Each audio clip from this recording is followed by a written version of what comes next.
On this week's episode of 90 Degrees, we talk to a college football expert to get you ready for week one of the season.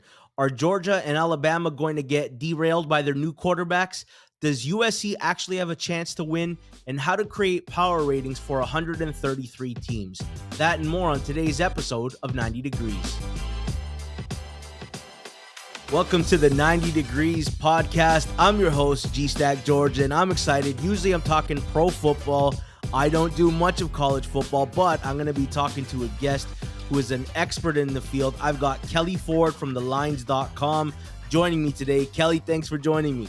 Yeah, George, I appreciate it. Thanks for having me on. It's always fun talking college football, and the season's finally here. I know we get started a little bit earlier than your favorite, the NFL, but we're here in college football, and the games are right around the corner. I'm so excited. It's going to be a great season, and yeah, I appreciate you having me on. This is going to be a fun conversation.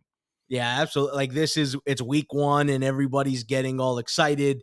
I myself don't have a love for college sports. So I want to know, where did your love for college sports begin? Was it young? Did you grow into it? Yeah, for sure. So it started very young. College football has been my favorite sport, George, for literally as long as I can remember. And I truly don't even remember like why. My earliest memories of college football, I was born in 1992. My earliest memories are like late 1990s, right around the 2000 era. I remember some of those games. My favorite team, always has been, always will be, is Ohio State. That 2002 national championship team was very special for me. That really solidified my love for college football, I think, and really, really took it over the top. The 2007 season, while Ohio State lost in the national championship game, the 2007 season is my favorite season of college football ever. There were so many upsets. Every single weekend, it was just chaos. It was left and right. You couldn't look away. It was so much fun. It was compelling. That cemented college football as my favorite sport of all time and unlikely to ever be supplanted. Now I actually work in college athletics. So I'm a associate commissioner at a Division I conference, the Horizon League. We don't sponsor football, which is actually a good thing. It allows me to enjoy college football instead of working at all the games on the weekends. But yeah, I've definitely carried forward that love for college football and college athletics from childhood, adolescence, all the way up now through my professional career as a college athletics administrator. So it's deep in me. It's not going anywhere, even though we're experiencing lots of changes in the college athletics landscape, particularly in football. Lots of those coming in 2024. It's still my sport of choice, and it's nothing against the NFL or the other sports. I like those too, but college football is special to me. I'm going to tell you, one of the things that I can't grow a deep attachment to is the constant revolving door of rosters and even coaches in some aspects. Like, I like longevity. I like to know a team's roots and 10 years of history. College football, like every 3 or 4 years, you're turning over the roster. Is that part of the attraction for you? That it's like, and the other thing is, I don't like, some of the players you watch are going to be an accountant one day in life, right? And not disparaging accountants, but they're not professional athletes. So for me, that stuff I can't get into, where it's not, I don't feel like it's always the best of the best. And maybe that's my disconnect to the college game. Yeah, I mean, hard to argue with that. Not everyone goes pro. We know that. Only the best of the best from the college game make it to the NFL, of course. But yeah, I think for me, I'm not attached to the players necessarily, right? Like, I enjoy the players and I like the players, and of course, I have my own favorite players. Chris Gamble, there's a name that you might know from the NFL. Played for the Cornerback, yeah. Panthers for a long time. Yeah. He's probably not one of the more famous college football or NFL players of all time. Chris Gamble is my favorite college football player of all time. He played for Ohio State in those early 2000s, was on that 2002 national championship team. He played all three ways. He was a starting corner, he was a starting receiver, and he was the kick and punt returner for the team. I loved it. Chris Gamble, that's my guy. So it's not that I don't like the players. I do, and I enjoy players on teams that are not my own, but I'm more so attracted to the programs, to the teams themselves, to the universities, to their colors, their mascots, more importantly, their rivalry games. Like, the geography of college football, it's going away, but it's something that I still cherish. So I'm not necessarily rooted in the players, and because of that, I don't mind the roster turnover. And George, you said every 3 to 4 years. Brother, that's turning over every single year now with the transfer portal and all those other things that are going on. So it's new and exciting every year, I guess. But to me, I get more jazzed up when I see that Ohio State logo, or when I see that Michigan logo, or that Georgia logo, or I mean, you name it. It's the logo for me. It's not necessarily the player. Yes, Caleb Williams is the face of USC football, is a reigning Heisman Trophy winner, top 10 team coming into this year, and that's the fact. But I still, if you're telling me, look at Caleb Williams' face, or look at that USC Trojan head, or look at that SC down on the field, like that's Mm. where I gravitate to either way. So it's nothing against the players. It's just to your point, they turn over so frequently. The programs are what remain. That's what the fan base is. I think I'll speak for myself. That's what I get most attached to. So yeah, it's no worries on that end for me. I just love these programs. I love the history, the traditions, the rivalries, all that stuff. And yeah, that's why I love college football. I also love that in college football, there are some superstars of the game.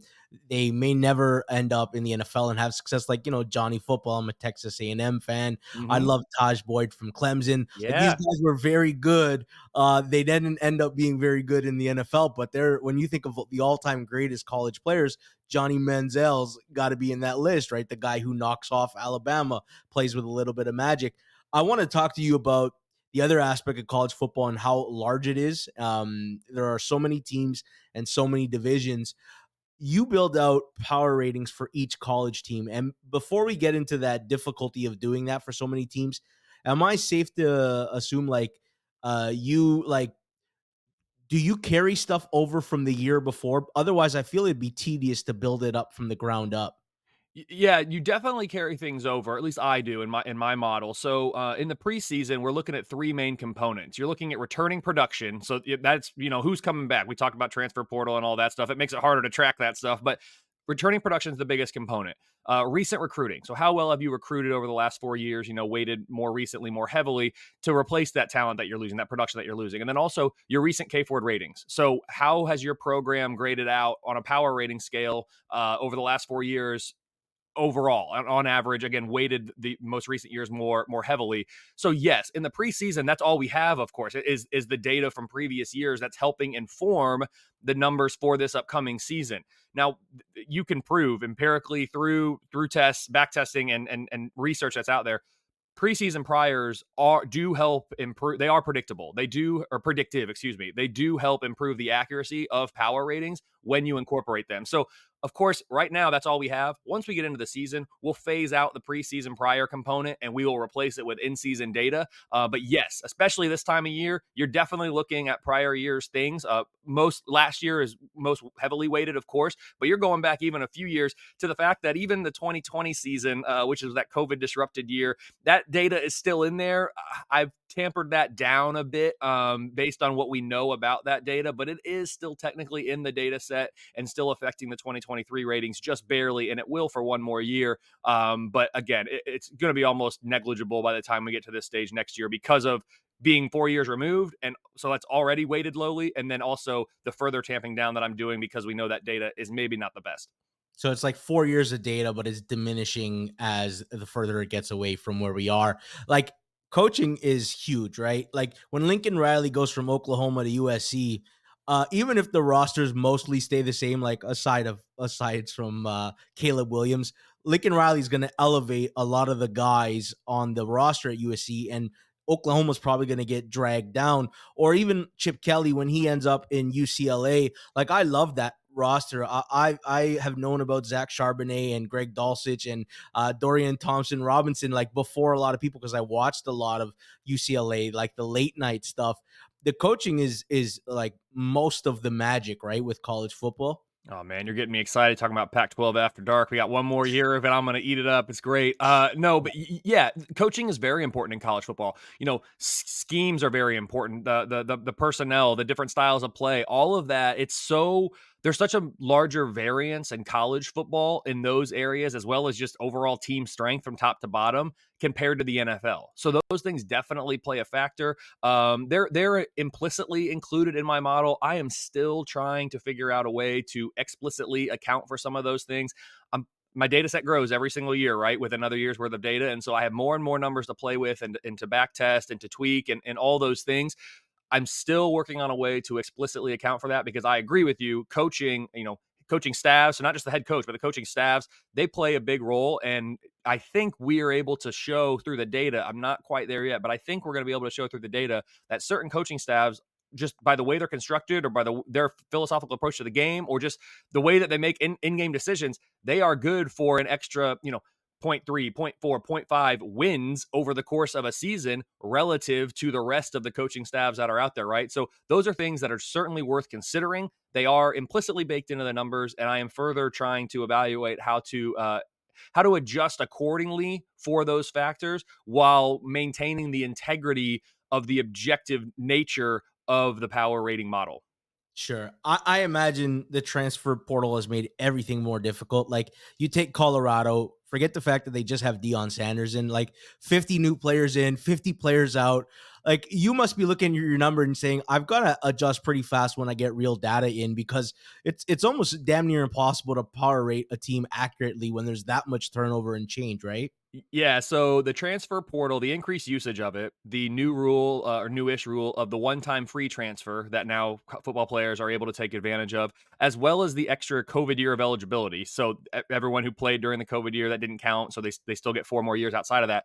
All of those things kind of happened at once, and so we're collecting data on that, and we're trying to massage into the model appropriately at the right rate. Like, how does this all impact itself? We learned a lot from USC last year.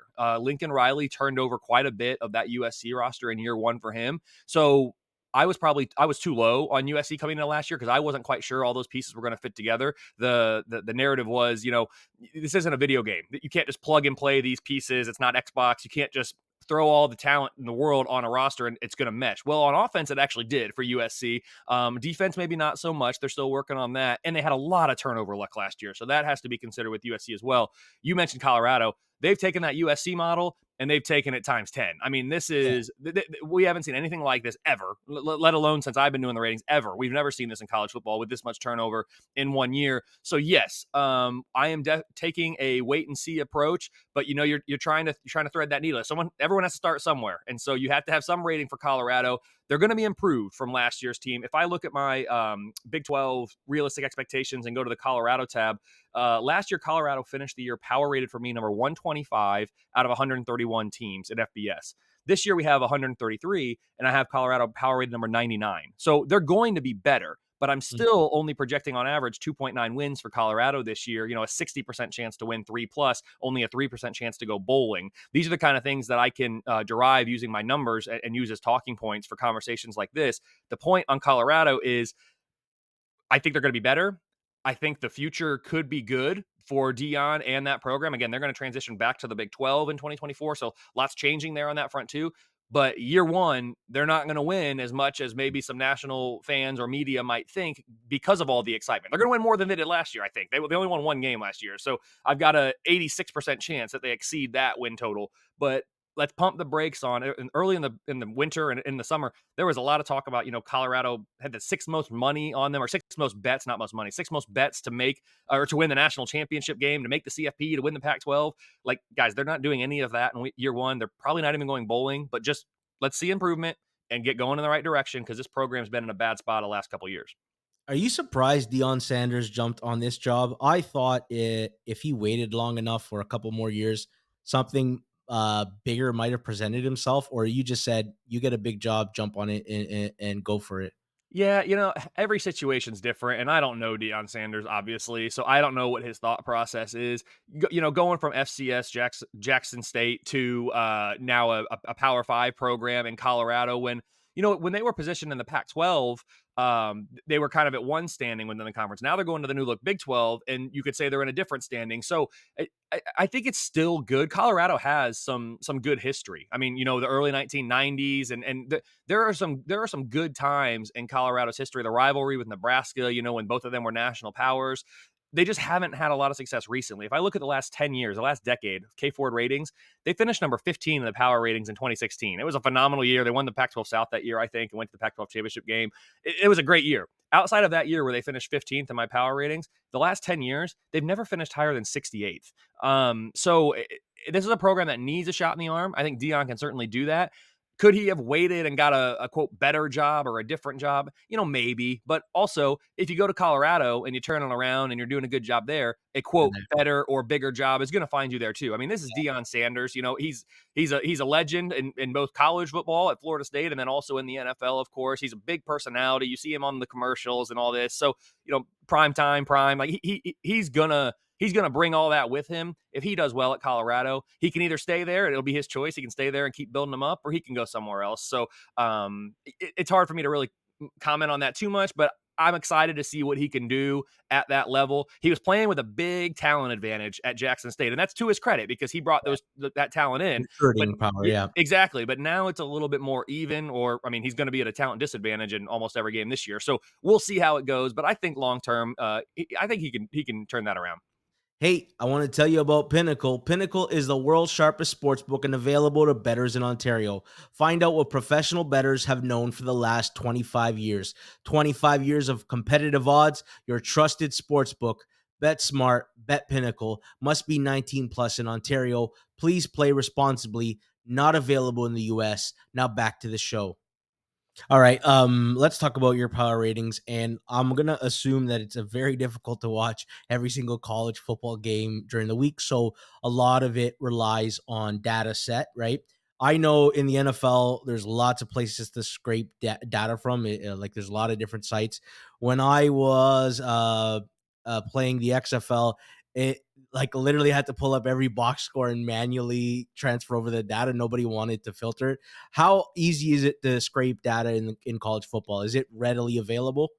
Yeah, I wouldn't say it's readily available to the point that it makes things easy, but yeah, to your point, I'm trying to power rate 133 FBS teams. I also have like a light version of an FCS model, so not nearly as robust as FBS, but there's another 128 teams that are playing at FCS, and many of them play FBS teams throughout the year. So, I have a 5 TV setup in my basement, and college football Saturdays, I got all those things rolling from noon Eastern until well after midnight, and March Madness, it's another fun time for that, but you can only, even though 5 games are on, your eyes can only be watching one at a time, right? So I'm glancing around, watching all that, but even with then, you can't watch every game, and no human can. Even if you recorded every single game, cut out the commercials, it would take you all week to watch every single FBS game from the previous weekend. So the power of data is real. It sees things that the human eye can. It comprehends things that the human brain can't.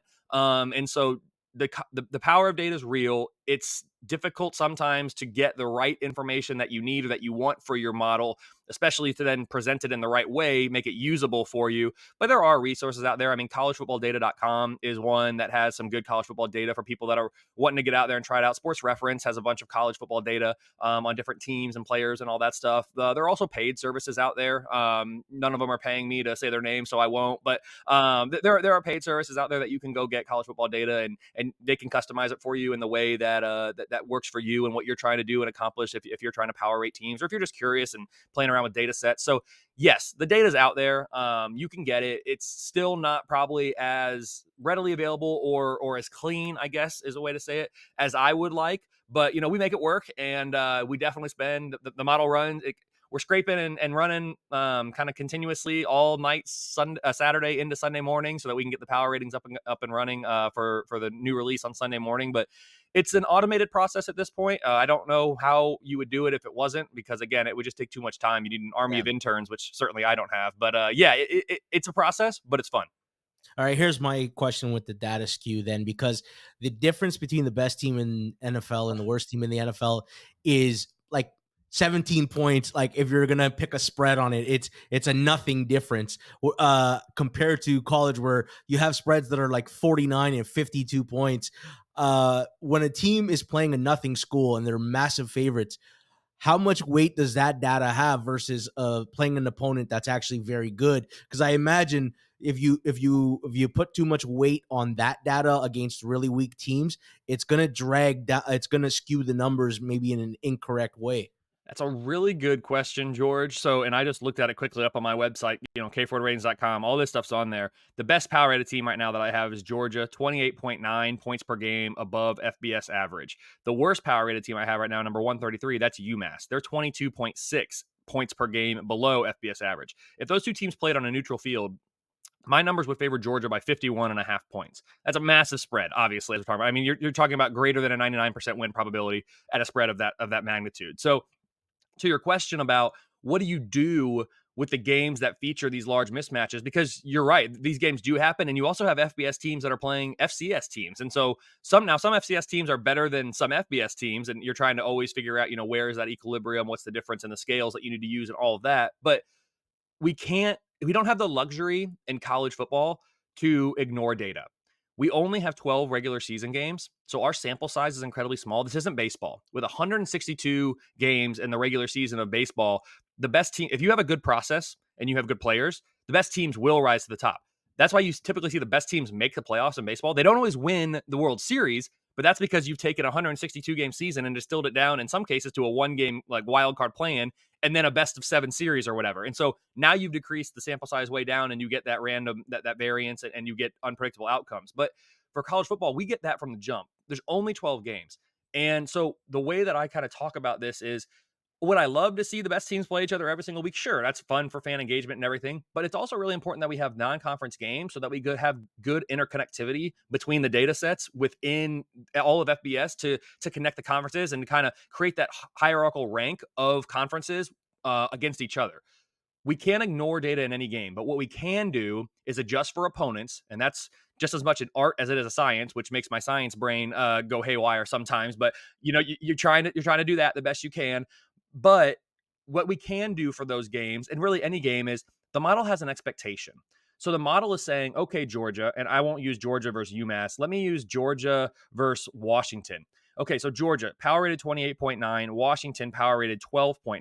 So you take those two differences and that's 16 points. So my numbers on a neutral field would favor Georgia by 16. And you can't just look at what the final margin was because oftentimes the final score is not indicative of how a game was played. You have things like garbage time, but you also have you have turnover luck, you have, missed field goals, all those things. So all that's being accounted for here, but for the sake of the conversation, there's an expectation that the model has that Georgia's going to beat Washington by 16 on a neutral field. If Georgia beats Washington by 35 points and they put them in garbage time by halftime or in the third quarter, Georgia's power rating is going to improve and Washington's is going to get worse because Georgia exceeded the expectation that the model had for it. If Georgia played Washington with a spread of 16 and Georgia won by a field goal or Washington won the game outright, again, assuming we didn't have just like the most crazy results from within the game, 7 turnovers and 3 pick sixes, Georgia's power rating is going to go down and Washington's is going to go up. So I'm using those two teams as an example, but you can name any two teams you want. That principle applies. The model has an expectation for each team in that game.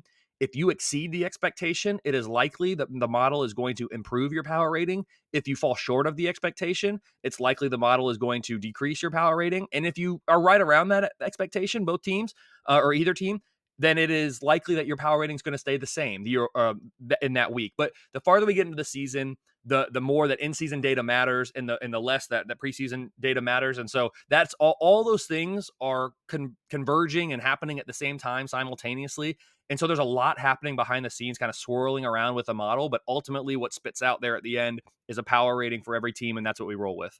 So it's completely automated, or do you have some manual aspects to it? There are still some manual aspects. And so I think I have done a good job of minimizing those manual aspects and the things that I need to do manually every single week as I've gotten better at doing this and as I've gotten more proficient with the tools that I'm working with.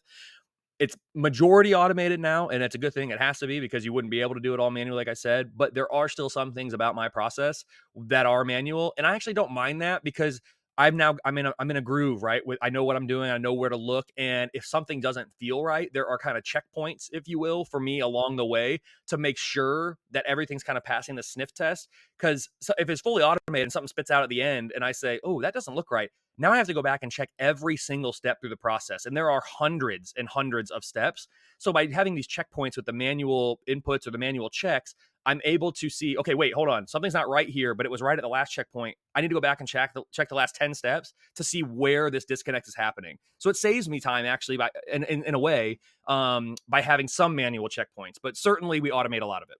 Your due diligence, right? Your quality control, right at the end. 100%, and you have to because if you're putting something out there and then it's wrong, and you're touting it as, hey, I believe this is a respected model. This has some value out there for people. And if you're putting out mistakes week in and week out, and I'm not saying I don't make mistakes, I do, and people catch them, and I say, oh my gosh, great call, here it is, fixed or whatever. And oftentimes it's graphics related, not actually numbers, but that's okay too. You're human. You're going to make mistakes. But if you're putting them out there weekly with mistakes, I mean, that's a bad look. And that's bad for, the K Ford rating brand and all that stuff. So I want to do good work. having manual checkpoints allows me to kind of double check myself. And yeah, I still have mishaps with graphics here or there. They're like, hey, it says Ole Miss, but you have the Wisconsin logo. Shoot, my bad. It's pulling the wrong thing. Let me change it. The numbers are right. I just got to change the logo. Okay, let me ask you about injuries because in the NFL, it's fairly easy, not fairly easy, but we quantify what a quarterback is worth or a star player, and then the next level is cluster injuries. It's very hard. I imagine in college, 133 teams, a lot of it's heavily reliant on the coach and the system. I imagine it must be very difficult to quantify what an injury is worth. Yeah, and we don't really necessarily have an injury report like you do in the NFL. So you're oftentimes checking lots of different places to see what player availability is looking like. But yes, uh, so for me in the preseason with returning production, that's obviously player level data. But once we get going in the season, I am primarily looking at team level data. And so certain players, typically quarterbacks, you're talking about Caleb Williams, you're talking about Drake May, you talk about Bo Nix, Mike Penix Jr., like these players who are going to disproportionately affect the success or failure of their team, typically the quarterbacks. So some others, Marvin Harrison Jr. is a receiver, Blake Corum, a running back at Michigan, Brock Bowers, tight end at Georgia. Like some of these players too could have a significant impact. But for the most part, injuries, you take them, you roll with them. You might make an adjustment here or there if it's significant, but otherwise, I'm putting the numbers out there and I'm saying, hey, these things off the top are typically not accounting for player availability, such as injuries or suspensions, things like that, weather, travel, scheduling nuances, all those things. So I put numbers out there as a starting point for conversation and for people to look at. Ultimately, the fan, the viewer, they have to make those subjective adjustments for themselves, and they've done that. All right. Let's talk about home field because there's this dynamic in the NFL where we are coming to realize that home field has become a shrinking advantage in the NFL for, I don't know, a myriad of reasons. Maybe teams are traveling easier. They've figured out the right schedule to get everybody's body clock rhythm. In college, it still feels like there is a large home field advantage depending on the level of the game and the rivalry and the location. How do you figure out what a home field advantage looks like across a board of 133 teams? Gosh, George, for a guy who says, I'm an NFL guy, I'm not really a college. You're asking all the right questions. Like home field advantage in college is a real thing. Here's one of the biggest things I'd like to improve with my model in the summer of 2024 or at some point, but it won't be this year. A variable home field advantage that is adjusted per venue. Right now, I have a consistent home field advantage built into the model. So I'm using the same home field advantage if you're playing at Bryant Denny at Alabama or you're playing at Peden Stadium at Ohio University. Those home field advantages are typically not actually worth the same amount. And then also, I would like to build in something about the opponent you're playing because right now the home field advantage for Alabama when they host Samford is the same as Alabama when they host LSU. The crowd is not acting the same in those two games. And so I would love to get that incorporated in the model. I have not to this point. The typical home field advantage that you'll see most models using in college football space is around 2.5 points.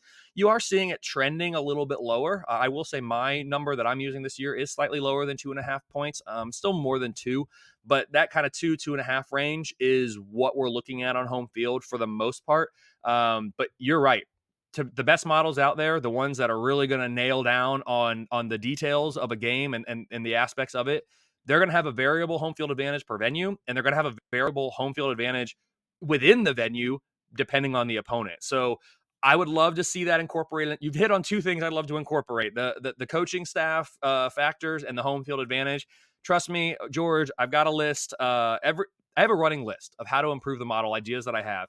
And all the thing that changes every year, there's two things that change. It gets longer and the number at the top changes. It's like ideas to implement for 2023. Well, I've changed that now because it's too late. Ideas to implement for 2024. I have incorporated things from that list from previous years now into 23, but I have added more than I've been able to incorporate. So I have this running list. Those two things that we've touched on though, they're right near the top. And so I'm hopeful that we're able to get to that in 24. Another year of data is going to help me both refine both of those areas. But yeah, man, you're hitting it spot on. Home field advantage, that's huge in college football. Hardest thing to do in college football is win on the road. I don't care who you are. I don't care what level you're playing at. I don't care if you're playing your rival or conference game or non-conference. Hardest thing to do in college football is win on the road. Hey, The easiest way to improve as a sports bettor is use multiple sports books and always get the best odds. We recommend using an odds comparison tool like BetStamp. BetStamp compares odds across every sports book for games, futures, and player props. Save time and money by checking BetStamp before you bet. Download the app today. If you're looking to sign up for a new sportsbook account, please check out the offers available at betstamp.app/circlesoff or hit the link in the description. If you sign up through this page, it helps support the show. Now back to the episode. Oh yeah, I'm gonna give you an analogy. It's gonna include like McDonald's and Twitter. Okay, and some companies they do so much research on their product before they release it to the public. They want to make sure it's perfect. When a menu item hits McDonald's, they've done that. They've been studying this combination of items for like 9 months, whereas Twitter is a currently active thing, but it's constantly being redesigned in real time. You put out public ratings and you talk about having to tweak, and every year it's a project, right? You're getting better at it. Do you know who your audience is? Because I know, like with Ken Palm in college basketball, guys like me who want to compete in a March Madness bracket and don't follow college basketball, I'll use a public ratings. I'm like, just to get a grasp of who's who. I use like gambling odds to figure out who the market believes is the better team.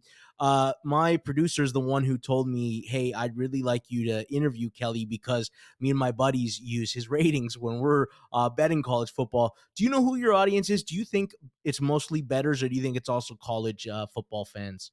Yeah, well, first, I'd just like to say thanks to Jason for putting me in touch with you and making this thing happen. So I appreciate that, Jason. I'm glad you and your friends enjoy my content. But my my audience, I guess, it's college football fans. And yes, there are people out there, especially now that I'm back on the power rating scale of points per game above or below FBS average. The last few years, I've been on a 0 to 100 scale, which has made it very difficult. Well, actually, it's made it impossible for people in the public to identify what my kind of behind the scenes numbers are for above and below to generate the spreads. You were not previously able to generate my projected spreads from the numbers that I was publicly producing. I have changed that this year and gone back to the way I was prior to the 2021 season. I have a Yeah. couple of reasons for that. We don't have time to go into it or probably interest to go into it, but people have used my numbers for betting purposes. I, working in college athletics, do not encourage that. I don't advise of that. I don't place bets myself. I don't use my numbers to bet. I don't tell people how to bet with my numbers, but the numbers are presented in such a way that people can use that. Folks that have used it in the past, both prior to me changing the rating scale and also in the interim for those that I did share it with behind the scenes, they they have experienced success and financial gains from doing so. Again, I don't, but they can. I'm also not telling you if you go use my numbers that you're going to have a profitable year betting college football. Like that is not a guarantee. That's not something I'm touting. These are for for entertainment and fun purposes only. Like that is what I say. That is what I mean. I think that yes, so, while some people use it for that, I think honestly, George, a lot of people that follow me on social media or follow me on Twitter, they enjoy the graphic display, the graphical displays, because they think, hey, it actually, it's all this data, but it's condensed down to a way that's easy to bring in, like easy to take in and to digest and to understand. And Yeah. they like seeing where their team is. Now, sometimes they don't like seeing where their team is, and trust me, they let me know about that too. Get into some back and forth on Twitter. Now I just mute those people Oh and yeah, kind of nothing move like on. ranking a fan base with Yeah, power ratings or power right. rank.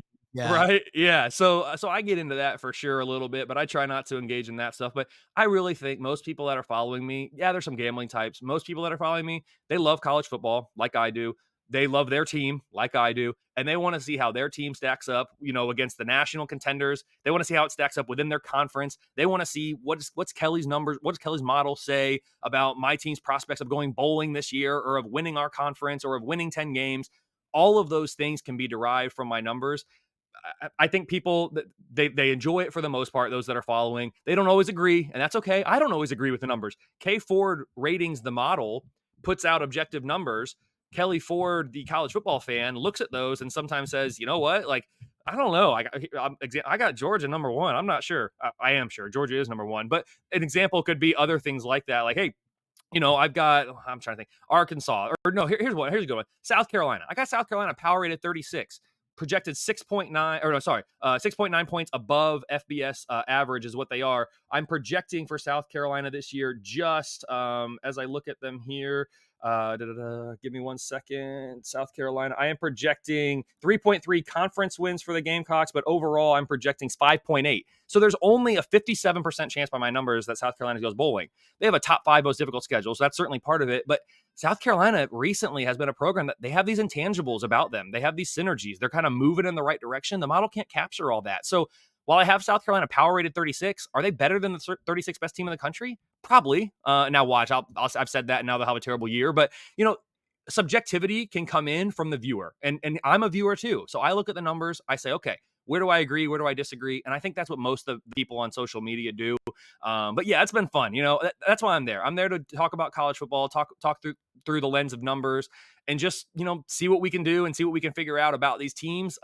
Ultimately, the games are going to be played and it all unfolds before our eyes, and that's what we have fun observing. But having a background in numbers, rooting your perspective in numbers, gives you a realistic view, a realistic expectation, is what I say, of what you can expect out of your team in any given year, and that's what I like. I think most people on social media like that too. All right, this episode's coming out Monday of week 1 college football. This is like a primer. I want to talk a little bit of current this season football, and just to get people prepared. Before I do that, you alluded to like bowl season, and it feels like bowl season has just been butchered now that between the transfer portal and people not wanting to get hurt and ruin their draft stock, so many of these bowls feel like they're doing them just to do it. Is there a way to get people interested in bowls again? Do they have to financially incentivize people to play in it, or do they scrap it and go bigger playoff? What would you like to see done about what's happened to bowl season right now? So here's my hot take. For as much of a traditionalist as I am of college football, I like things the way they used to be. And sometimes people accuse me of being that old man on the lawn yelling at clouds. Like, I get it. But I actually, bowl season to me, it's fun, it's exciting. I've never gotten super jacked up about the bowls. I'll be completely honest. I'm not saying we need to cut down bowls. There are people out there who say, why are we playing this bowl? Let's cut it out. What do we? No, I'm not saying that, but I'm just saying I don't necessarily love bowl season. That's never been the draw for me. I enjoy it because it's college football, of course, and it's the last college football we're going to get for 8 months, like we've just come out of here, the longest 8 months of the year. But to me, it's all about the regular season. That's what I love about college football. I love college football Saturdays. I love that every single game out there for every team matters for one reason or another. It's their goals. It's their rival. It's just if we don't win, coach is fired, and we don't want that, right? Or maybe the fan base does. I don't know. But that's what I love. But to answer your question about bowl season started to, quote, not matter when adults around college football and those running the sport started saying it didn't matter. Mm. That's when we started getting these players opting out. It happened 8, 9, 10 years ago now. Wasn't That's when Clowney was like the first big one where he just didn't want to play. He already knew his first overall pick, and he decided to sit out. Or am I thinking somebody else? Well, I think there was chatter. So he had the big hit against Michigan at the end of his sophomore year, and like, holy cow, this dude would be ready to go to the NFL right now. But he has to stay one more year. There was chatter about him sitting out the entire season. In 20, what that would have been 2014, I think. But Christian McCaffrey's one that people usually point to and say he sat out the bowl season. And no, he's a Stanford guy, right? Like he shouldn't be doing this. That's kind of what the narrative was. And I listen. I think student athletes, they're going to and they should do what's right for them. Would I like to see them all play in bowl season? Sure. But like I said, I'm not really loving bowl season in the first place as it relates to the larger scope of college football. So to fix bowl season, if you will, I do think that incentivizing the players to play through financial compensation, if we can figure that out, again, I work in college athletics. I know the rules around NIL and permissibility of what we can and can't do. I'm not suggesting that this is what we do, but we need to find a way to incentivize them. Money is typically the best incentivizer in the world, regardless of what industry or age you're talking about. So yes, that could happen. You said, or do we just need to get rid of them and expand the playoff? Like, I don't want to get rid of bowls. I also don't want to expand the playoff. I'm a pretty adamant stay at You like 4. 6? You think 6 is the right number, or I think 4 is the right number, George, if we're it's being honest. it's going to 6 though, right? Is that what I'm remembering? I wish it was going to 6. It's going to 12. It's going So, to I I wow. could yeah, that's in 2024. We got one more year of the 4 teams. So I'm excited about that. I could get behind 6. I really could. But 12 to me is too many, and that's what we're doing. But again, I like the regular season. That's why I love it. My team's Ohio State. So again, for me, my team's going to make the 12-team playoff, 9 out of 10 years. I'm pretty confident in that. We're going to be in the playoff. And so to me, what pains me right now, as I'm watching college football through the lens of my team, when we lose a regular season game, when we lose to Oregon a couple years ago, when you lose to Oklahoma a few years ago, when you lose to Michigan each of the last 2 years, which that one stings worse than all, it hurts for a lot of reasons, but it hurts because dang, like they're win our chance. Like we might get a mulligan. You can get in with one loss. Oh, it happened to Ohio State in 2014. It happened to Ohio State in 2016. You can get in with one loss, but it really makes the path hard. It makes it narrow. Now Ohio State can lose two, maybe even three games, and they're going Yeah, to make there will be 3 they're lost going to make the teams. playoff. So I mean, to me, again, I'm going to love the regular season. Those losses are going to sting, but in the back of your mind, you're human. You can't help but think, you know what? We're still going to make the playoff. It's Yeah. all right. Like we'll make it. So I don't think expanding the playoffs the answer. I don't think cutting bowls is the answer. I think finding a way to incentivize the players, that's certainly an answer. But also it comes back to the players are going to do what's right for them. And it's hard. I can't sit here and tell them not to, because in life, I'm going to do what's best for me and what's best for my family, right? And so I'm pretty hypocritical if I sit there and look at a player who I don't know and I don't know his circumstances and say, you should go play in that Gator Bowl. You should go play in that Motor City Bowl, that Little Caesars Bowl. Like, why, dude? Like, all I'm going to do is have a chance to get hurt when, in 2 months I can be, or 4 months, I can be a NFL draft pick and make a bunch of Yeah. money and set up my family for a while and all that stuff. So, yeah, I think incentivizing them is a way to do it, but I think I've gotten off topic on you on my thoughts there. So sorry to take us off the rails. No, I love that. Let's talk some team level data. So you say you're an Ohio State fan, and like from me, I'm an outsider, and I'm thinking, oh, they lost C.J. Stroud, they lost Jackson Smith and Jigba. I know they have Marvin Harrison, but I'm like, oh, this guy's got Ohio State as like the second power rated team above Michigan. And I've been hearing like there's a lot of optimism about Michigan, but then I look at the betting odds, and Ohio State's above Michigan to win the national title. So it's not just homerism here. Why is Ohio State still better than Michigan? Yeah, so I'm glad you mentioned the betting odds too, because Vegas is certainly not playing favorites. They might shade lines certain ways based on fan base size and all that, but overall they're trying to make equal money on both sides, so that's how they're doing it. I'm not playing favorites either, despite what people might think when they look at this and say, "Oh, okay," but no, really, I'm not. Here's the deal for me. Yes, Michigan they are the kings of the Big Ten. The last 2 years, Michigan has beaten Ohio State. Michigan has played in and won the Big Ten championship, and Michigan has played in the CFP. They are the undisputed kings of the Big Ten. Ohio State, they have 3 goals every year, and they're very open about it. They want to beat the team up north, as they say. I say Michigan, but people in the program don't say Michigan. They don't say that word. They want to beat the team up north. They want to win the Big Ten, and they want to win the national championship. Ohio State is 0-4-6 in their goals in the last 2 years.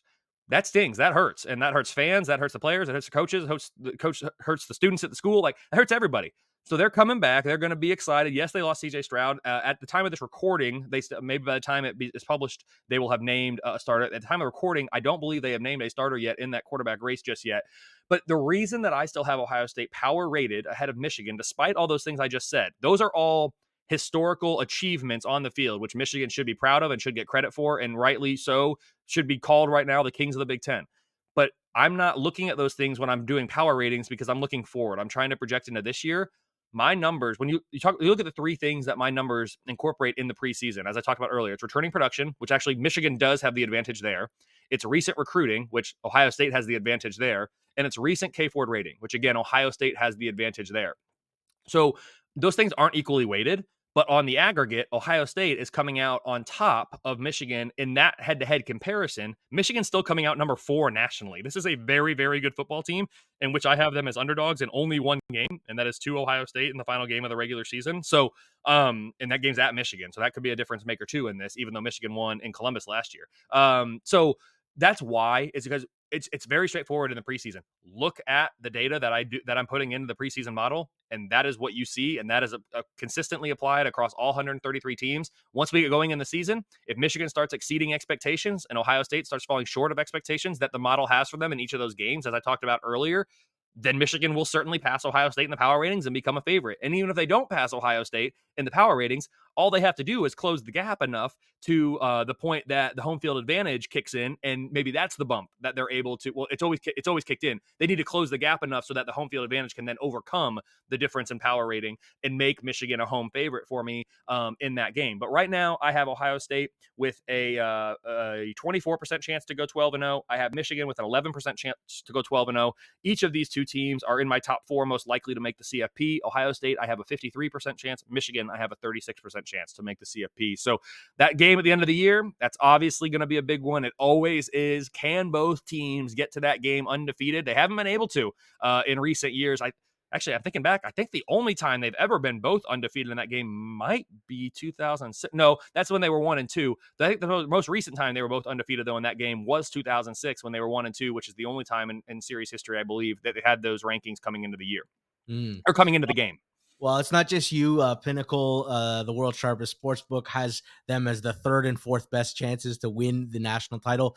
They also have Georgia and Alabama 1-2. You have them power rated as 1-3. Both teams lost their quarterbacks, but yet the expectations are clearly high. Which team do you think is better positioned this year? And do you see either of them getting derailed because of poor quarterback play? I'll take the second question first. No for Georgia, and that's largely due to the schedule they're playing. I really don't think there's any team on the schedule, even if they have poor quarterback play. I think the overall talent roster that they have is going to be good enough to win those games, even with a subpar quarterback performance. For the closest game I have for Georgia is they're favored by 10 at Tennessee in Week 12. Alabama, maybe. And it's not because I don't think Alabama's a good team. I mean, on a neutral field, I have Georgia favored over Alabama by less than a field goal. So I do have Georgia as the better team. I do have Georgia with the best chance to make the CFP at 70%. Alabama's at 41%. For me, Alabama can get derailed because the schedule they're playing is much more difficult. It's the top 5 most difficult schedule in the country. I favor them by 9 against Texas in week 2 and by 8 against LSU in week 10, coming off a bye for both those teams. So their 2 most difficult games are at home. So that's good for them when you're talking about a young quarterback, a new quarterback. But I think Alabama has a better chance to get derailed because of quarterback play, because of the opponents that they're facing. Now, which team is better positioned to have the most success this year? I'm going to go with Georgia for some of the reasons I just alluded to. The schedule is the biggest thing. Power rated schedule or most difficult schedule, number 54. So it's among the 15 easiest in the Power 5 schedules this year. There's reasons for that. The Oklahoma game got canceled. Georgia doesn't get to play themselves. Georgia Tech's a rival, which I love seeing, but they're not a very good team. Yeah. The teams that they catch out of the West aren't Alabama or LSU in the regular season. So there's reasons for it, but it doesn't change the fact that Georgia is still the best team in the country by my numbers. But because of that schedule, I have a 46% chance Georgia goes 12-0. Best team in the country. They have they have an 87% chance to make the SEC championship game in Atlanta. So 87% chance to win the East. They are better positioned. They are best positioned because they are the best team and because they have a more advantageous schedule. So to me, that's the answer. The Bulldogs are good. I don't care who's playing quarterback, really, at least until that SEC championship game. We all expect Georgia to roll to Atlanta. Once they get to Atlanta, though, all bets are off. While I still might have them favored in those games, depending on how this season goes, they're going to be playing a tough team. You're going to be playing most likely either Alabama or LSU. That's going to be a tough game. Once you make it to the CFP, assuming they do, you're going to be playing some tough teams. Like you're going to be playing Ohio States, Michigans, USC's, Clemson's, Texas. I mean, somebody like that, right? So Yeah. they're going to be challenged. It's just they're probably not going to be challenged until later in the year, which by that point, you would hope the quarterback has enough reps and game experience that he's really not playing like a first-year starter. Got it. Got it. You mentioned 2 names there that they're in that intermediate price range that people are looking to speculate on, and that's Clemson and LSU, who are, I believe, 6th or 7th at prices to win. You happen to have them at 5 and 7. They both have known coaches, Brian Kelley, Dabo Sweeney. I believe it's Brian Kelly's second year in LSU. Which one of those 2 teams, looking on the outside in, do you think has a better chance of making the playoffs? And which team do you trust more this year? So it's a 2-part question. LSU is the better team for me. I have LSU power rated number 5, 20.6 points above FBS average per game. Clemson power rated number 7, 18.7 points per game above FBS average. So on a neutral field, my numbers would like the LSU Tigers over the Clemson Tigers by about 2 points. But my answer to your question, who has a better chance to make the CFP or win a national championship, my answer is Clemson, because my numbers have Clemson with a 25% chance to make the CFP. LSU's at a 16% chance. The answer is largely dependent on largely hinging on the conference in which these teams play. While LSU is only an underdog in one game by my numbers, that would be the game against Alabama, like I said, on the road in week 10 by 8 points. Clemson, that's only game they're underdog in. but they are an underdog in a game, and they are playing in the SEC, which is a more difficult schedule or more difficult conference than the ACC. Clemson, I have them favored in every single game this year. And actually, I have them favored by at least a field goal in every game. There are only 2 games in which my numbers view Clemson as less than a 10-point favorite, or maybe there's three, less than a 9.5-point favorite. It's Florida State by 4 points in week 4 at home, and it's Notre Dame by 5.5 points. At home in week 10. So both of those games for Clemson as their most difficult are games in which they are playing at home. To me, it's Clemson, number 7 nationally. Like I said, a top 20 offense. Cade Klubnik's going to be the quarterback. I think I'm excited about him. I think he should have been given the reins earlier last year, and maybe the season turns out differently, but we'll never know. It's a top 10 defense, 7% chance to go 12-0, 30% chance to win at least 11 regular season games. So I'm going to say Clemson between those two. It's not because I think Clemson's a better team. It's because I think Clemson is a still really good team, the best team in the ACC, but they have a much easier path. And so that's what makes the difference for me. All right, let's talk about USC because they've got this QB prospect, best guy we've seen in maybe a decade, maybe better than Trevor Lawrence, maybe the best we've seen since Andrew Luck. They are 5th on Pinnacle to win it. You have them 8th in your power ratings. Do you think USC is going to end up in the playoff? They look like they were heading there last year, and just the last week or two didn't end up going well. What needs to happen for USC to actually contend for the title? So again, you said they're 5th in the Pinnacle odds, but I have them 7th or 8th. They are 8th in my power ratings, but very similar to the LSU Clemson debate we just had. USC is fit has the 5th best odds to make the CFP by my numbers. So it's 25%, just better than Clemson's 25%. I mean, we're rounding here, but USC is the number 5 favorite to make the CFP. What I said about Clemson applies to USC as well. The conference in which they play is easier than the SEC, although the Pac-12 race is going to be phenomenal. I'm so excited about it. There are 4 really good teams at the top with 2 more ready to pounce if things break the right way. But USC is the class of the Pac-12 by my numbers. They're power rated number 8 overall. That's number 1 in the Pac-12. I have Oregon at 13, Utah at 15, Washington at 17. So they're all nipping at the heels, and all 4 of those teams, they play a true round robin this year. They all play each other. There's 3 games. They get 3 games against each other. And to me, who's going to win 2 games out of 3, or 3 out of 3, obviously, but who's going to win 2 out of 3? They're going to be in the Pac-12 championship most likely if you're able to get 2 of those and put your contending rivals down in those games. So USC for me, power number 8, number 2 offense in the entire country. Talk about Caleb Williams. They're going to be great. I have concerns about the defense. Number 54 nationally for this defense right now. The first 6 games on their schedule, George, my numbers favor USC by at least 17 points or more in all of those games. They have an 89% win expectancy or greater in each of their first 6 games. Their season really doesn't start until week 7 when they go on the road to Notre Dame. Listen to this schedule. On the road at Notre Dame, I make them a pick 'em.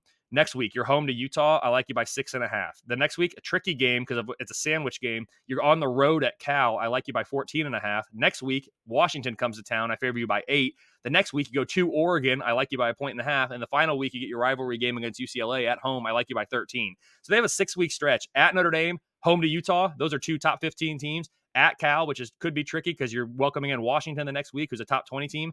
At Oregon is top 15 team, and then UCLA to close the year, number 31 in my power ratings. USC schedule gets tough at the end. It's easy as can be the first half. The back half is hard. But USC for me, what has to go right for them to make the national championship, you said, or to make the CFP? If they just win the games they're favored to win, they're going to get there because I favor them in all 12. But the defense has to play better than what we saw last year because that turnover luck that they experienced last year, I can't say they won't because I would have said they wouldn't last year. It is highly unlikely that they will experience the same level of turnover luck that they experienced last year again this year. For that reason, the defense needs to play better than the 54th best unit in the country by my numbers. Do you think there's a world where the defense plays good enough that Caleb gets to play the Deshaun Watson role the year that they won when Clemson knocked off the monster Alabama in the final? Can they do that? Can they get a defense good enough that Caleb Williams can beat a Georgia or an Alabama in the playoff? I think so because they just have to be good enough to make the CFP. Once you're in the CFP, you've got nearly a month to prepare, which is going to favor the underdog, which USC may be, and depending on who they're playing in that game. But you're going to have a whole month to prepare. You're going to be able to scheme it up just right. You're going to have 13 games of tape on your opponent. You're going to be able to get that done. And if you can, game plan your way and then have a good showing on defense in that semifinal, which Lincoln Riley hasn't been able to do yet at Oklahoma, but we'll see about moving forward at USC. If you are able to do that and win that game, now you're in the national championship game, and it's one game and anything can happen. So I do think they can do that, and I also think Caleb Williams, you're an NFL guy, you say, George. You have a better take on this than I do, I'm sure.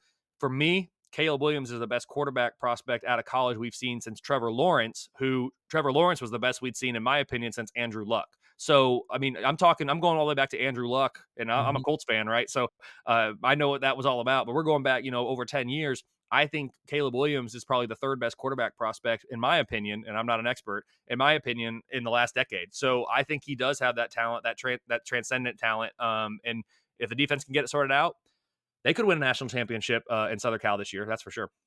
It's funny. I said I wasn't too interested in college football, and then you have a conversation with somebody who's enthusiastic and loves it, and it kind of rubbed off on me. Like when you told me about that round robin of USC, and I'm like, well, I kind of want to watch that now. I'm getting excited for the season. Kelley, I want to thank you for joining me. But before we go, for those listening that want to see where your ratings are, where can they go to get those?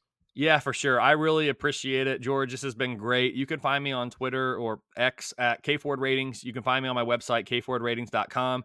I'm doing some college football writing over at thelines.com. I'm also on the lines.com college football show with my friend Brett.